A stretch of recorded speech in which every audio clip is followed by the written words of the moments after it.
हर हर महादेव दोस्तों। तो आप सुन रहे थे अटेंडेंस ऑफ द हार्ट मेरे यानी इशिका आस्था के साथ। कभी कभी एक छोटी सी बात पूरी रात की नींद छीन लेती है। ऐसा ही कुछ खनक के साथ भी हो रहा था। रात के 12 बज रहे थे। खनक अपने कमरे में बिस्तर पर लेटे छत की तरफ देख रही थी। नींद उसकी आंखों से कोसों दूर था। बार बार वही सीन उसके दिमाग में घूम रहा था। आपकी आंखें बहुत खूबसूरत हैं। खनक ने झुंझुलाते हुए कहा, मैंने ये क्या कह दिया। फिर उसने करवट बदली, पर इस बार उसके दिमाग में अबीर का चेहरा आ गया। उसकी आंखें, उसका देखना, पता नहीं क्यों वो भूल नहीं पा रही थी उसे। खनक ने अचानक से अपना सिर झटक लिया और अपनी आंखें मूंद ली। वहीं दूसरी तरफ बनारस के एक शांत और खूबसूरत एरिया में था अबीर राजधान का घर। एक बड़ा सा मॉडर्न बंगलो जिसके सफ़ेद रंग दिन की रोशनी में और भी ज़्यादा चमक उठता था। सुबह की हल्की धूप जब उसके बड़े बड़े ग्लास विंडो से अंदर आती तो पूरा घर एक सुकून भरी रोशनी से भर जाता था। और रात होते ही वही घर एक अलग ही रूप ले लेता था। सॉफ्ट लाइट्स और शांत माहौल में वो और भी ज़्यादा गहरा और खूबसूरत लगने लगता था। उस बंगलो का नाम था नूर विला।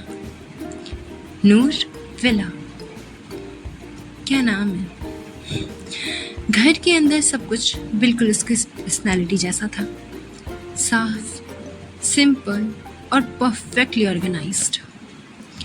बंगलो के सेकेंड फ्लोर पर था उसका रूम, जिसमें एंटर करते ही एक अलग ही वाइब महसूस होती थी। उसका रूम हल्का सा डार्क थीम में था, ग्रे और ब्लैक शेड्स के साथ। जहाँ सॉफ्ट येलो लाइट्स एक कोजी और क्लासी फील देती थी। एक साइड पर नीटली अरेंज बेड था और दूसरी तरफ एक छोटा सा जिम सेटअप जहाँ वो अपना वक्त खुद को स्ट्रॉन्ग बनाने में लगाता था। रूम के एक कॉर्नर में उसका स्टडी एरिया था। एक क्लीन टेबल, कुछ सेलेक्टेड बुक्स और एक लैपटॉप। सब कुछ परफेक्टली सेट, जैसे हर चीज़ की अपनी जगह हो। और थोड़ा आगे बढ़ने पर एक कंफर्टेबल सा सोफा और सामने वॉल पर लगा टीवी, जहाँ वो कभी कभी अकेले बैठकर अपने ख्यालों में खो जाता या बस खामोशी में वक्त गुजारता। उसके रूम की सबसे खास जगह थी उसकी बालकनी। दिन में जहाँ से वो बनारस की ज़िंदगी को धीरे धीरे चलती हुई देखता और रात में वहीं खड़े होकर घंटों चांद को निहारता। क्योंकि अबीर को चांद बहुत पसंद था, वो बचपन से ही चांद को घंटों निहारते हुए बिता दिया करता था। ये रूम सिर्फ एक जगह नहीं था, बल्कि अबीर के अंदर छुपी हुई खामोशी, उसकी स्ट्रेंथ और उसके गहरे ख्यालों का एक हिस्सा था। वहीं अबीर अभी अपने बालकनी में खड़े होकर कुछ सोच रहा था। उसके भी जहन में बार बार खनक का उसे अनजाने में कॉम्प्लीमेंट करना याद आ रहा था। उसकी लाल बिंदी जब बहुत छोटी उसके दोनों आईब्रोज के बीच में जमी हुई थी, उसकी आंखों से हट ही नहीं रहा था। तभी उसके पैरों पर उसे कुछ महसूस हुआ, जिससे वो उन ख्यालों से बाहर आ गया। उसने अपनी नजरें पैरों की तरफ की तो पाया वहाँ एक सफ़ेद और ब्लैक मिक्सअप का रैबिट था। अबीर ने उसे अपनी गोद में उठा लिया ये रैबिट अबीर का ही था, जिसका नाम बिल्कुल अबीर की वाइफ से मैच करता हुआ शैडो था। उस रैबिट का नाम शैडो था। अबीर ने शैडो के सिर को सहलाया और उसे उसके घर में छोड़ दिया, जो कि अबीर के कमरे में ही था, क्योंकि वो अबीर का साथ ही उस कमरे का था। फिर अबीर अपने बेड पर पेट के बल जाकर लेट गया और कुछ ही देर में उसे नींद आ गई। अगली सुबह आसमान में गुलाबी रोशनी फैल रही थी। हवा में गंगा की ठंडी खुशबू घुली हुई थी। दूर दूर से मंदिरों की घंटियों की आवाज़ आ रही थी, जैसे शहर अपनी पुरानी खुशियों के साथ एक नई सुबह का स्वागत कर रहा हो। कुछ लोग सुबह की पूजा के लिए घाट की तरफ जा रहे थे। कुछ लोग चाय की दुकानें खोल रहे थे। बनारस की सुबह में एक अजीब सा सुकून होता है, जैसे वक्त यहाँ थोड़ा धीरे धीरे चलने लगता है हो। इसी सुकून भरी सुबह में खनक भी अपने घर से निकलकर धीरे धीरे घाट की तरफ जा रही थी। उसके हाथ में उसकी छोटी सी डायरी थी। जब भी उसके दिल में कोई उलझन होती, वो इसी डायरी में अपना ख्याल लिखने आ जाती। आज भी उसके कदम उस जगह ले आए जहाँ उसे सबसे ज़्यादा सुकून मिलता था, 80 घाट पर। घाट पर हल्की सी धुंध थी। गंगा का पानी शांत था। कुछ लोग घाट की सीढ़ियों पर बैठकर सूरज उगते देख रहे थे। कुछ लोग पानी में डुबकी लगा रहे थे। खनक धीरे से सीढ़ियों पर बैठ गई। उसने अपनी डायरी खोली और कुछ पल तक खाली पन्ने को देखती रही, जैसे दिल में बहुत सारी बातें हो, पर उन्हें लफ्ज़ों में बदलना मुश्किल लग रहा हो। फिर उसने लिखना शुरू किया। कभी कभी दिल किसी को कभी कभी दिल किसी को समझे बिना ही अपना मान लेता है और फिर उसे समझाना मुश्किल हो जाता है।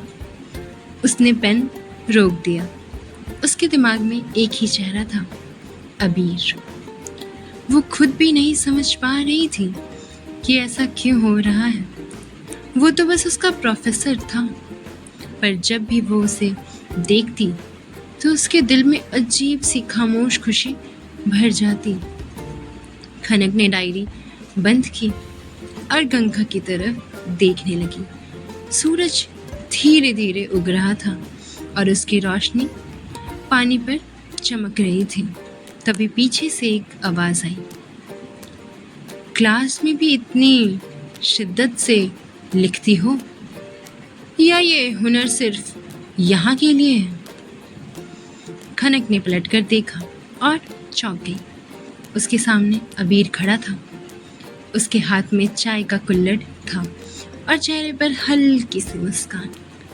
खनक कुछ पल के लिए चुप रह गई, फिर कहा, सर आप यहाँ? अबीर इसके पास सीढ़ियों पर बैठ गया। बनारस में रहकर अगर कोई सुबह घाट पर ना आए तो लगता है उसने शहर को ठीक से महसूस ही नहीं किया। अबीर ने ये कहते हुए अपनी चाय को होठों से लगा लिया। खनक हल्का सा मुस्कुराई। कुछ देर दोनों चुप रहे। गंगा का पानी धीरे धीरे बह रहा था। अबीर ने डायरी की तरफ इशारा किया और कहा, तो आज कुछ लिखने बैठी हो तुम? खनक ने डायरी अपनी तरफ खिसका ली। अबीर हल्का सा हंसा और कहा, वैसे क्या लिख रही हो? खनक ने कहा, बस कुछ ख्याल। अबीर ने फिर कहा, कैसा ख्याल? खनक ने गंगा की तरफ देखा और कहा, यहाँ सब कुछ शांत लगता है, पानी भी, हवा भी और शायद दिल भी। अबीर ध्यान से उसकी बातें सुन रहा था। खनक फिर बोली, कभी कभी लगता है कि यहाँ बैठकर इंसान अपने दिल की आवाज़ ज़्यादा साफ सुन सकता है। अबीर मुस्कुराया, तुम्हारी उम्र में लोग इतना सीरियस बातें कम ही करते हैं। खनक ने शांत आवाज़ में जवाब दिया, कुछ बातें उम्र से नहीं एहसास से आती हैं जनाब। अबीर कुछ पल चुप हो गया। उसे जनाब सुनकर अपने दिल में कुछ महसूस हो रहा था। सूरज अब पूरी तरह निकल चुका था। घाट पर लोगों की हलचल बढ़ने लगी थी। अबीर ने पूछा, तुम्हें बनारस पसंद है? और अगर पसंद है तो इतना क्यों पसंद है? खनक ने कहा, यहाँ हर जगह कहानी है, इन घाटों में, इन गलियों में और कुछ लोगों की आंखों में भी। अबीर ने हल्का सा मजाक किया, और मेरी आंखों में? खनक ने एक पल के लिए उसकी तरफ देखा। उसे दोबारा याद आ गया था कि जब कल उसने क्लास में उसे कहा था कि आपकी आंखें बहुत सुंदर हैं। फिर खनक ने थोड़ी देर उसकी आंखों में देखा और कहा, उनमें सवाल है, जैसे आप दुनिया को समझना चाहते हैं, पर कुछ जवाब अभी भी ढूंढ रहे हैं। अबीर उसकी बातें सुनकर हैरान रह गया। कुछ देर बाद वो खड़ा हो गया और कहा, मुझे अब कॉलेज जाना चाहिए, पहली क्लास है मेरी आज, मैं कहीं लेट ना हो जाऊं। मैं वैसे भी समय का पाबंद हूँ एज यू नो, और रूल्स के मुताबिक आप भी समय पे आ जाइएगा मिस खनक। खनक भी खड़ी हो गई। अबीर ने कहा फिर से, आज की सुबह अच्छी थी। खनक मुस्कुराई और धीरे से बोली, कुछ सुबहें सिर्फ दिन की शुरुआत नहीं होती जनाब, कभी कभी वो किसी कहानी की भी शुरुआत होती है। अबीर ने उसकी तरफ देखा, फिर हल्का सा मुस्कुराया और वहां से चल दिया। खनक उसे जाते हुए देखती रही। फिर उसने डायरी खोली और लिखा, आज दिल ने फिर अटेंडेंस लगा दी और वजह वही थी। अबीर के जाने के बाद भी खनक कुछ देर तक वहीं खड़ी रही।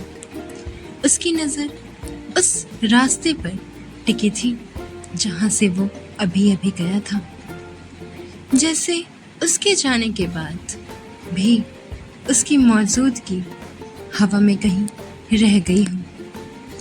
हल्का सा मुस्कुराते हुए उसने अपनी नज़र झुका ली और धीरे से सीढ़ियों पर बैठ गई। दिल अभी भी अजीब सी खामोश खुशी से भरा हुआ था। बिटिया, चाय लोगी? अचानक आई आवाज़ से खनक ने पलटकर देखा। वही पुराना चाय वाला जिसे वो अक्सर यहाँ देखती थी, हाथ में कुल्हड़ लिए मुस्कुराते खड़ा था।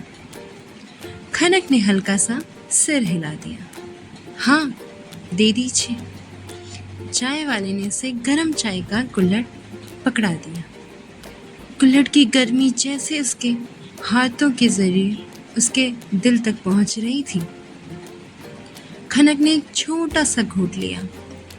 अदरक वाली चाय की खुशबू और उसकी गर्माहट ने उसके अंदर चल रही उलझन को थोड़ा हल्का कर दिया था। चाय वाला मुस्कुराकर बोला, आज कुछ ज़्यादा ही सोच में लगी हो बिटिया। खनक एक पल के लिए चौंक गई, फिर हल्का सा मुस्कुराहट के साथ बोली, बस ऐसे ही। चाय वाला धीरे से हंसा और बोला, बनारस में ऐसे ही कभी कुछ नहीं होता। हर बात के पीछे कोई ना कोई कहानी जरूर होती है। खनक ने उसकी बात सुनकर कुछ नहीं कहा, बस चुपचाप गंगा की तरफ देखने लगी। दूर कहीं सूरज की रोशनी पानी पर चमक रही थी और उस चमक के बीच उसे अपने दिल के एहसास और भी साफ नजर आने लगे। तो क्या होने वाला है आगे, जानने के लिए सुनते रहें अटेंडेंस ऑफ द हार्ट मेरे यानी इशिका आस्था के साथ। और दोस्तों कमेंट में ज़रूर बताइएगा कि खनक का ये शायराना अंदाज आपको कैसा लगा। धन्यवाद। हर हर महादेव।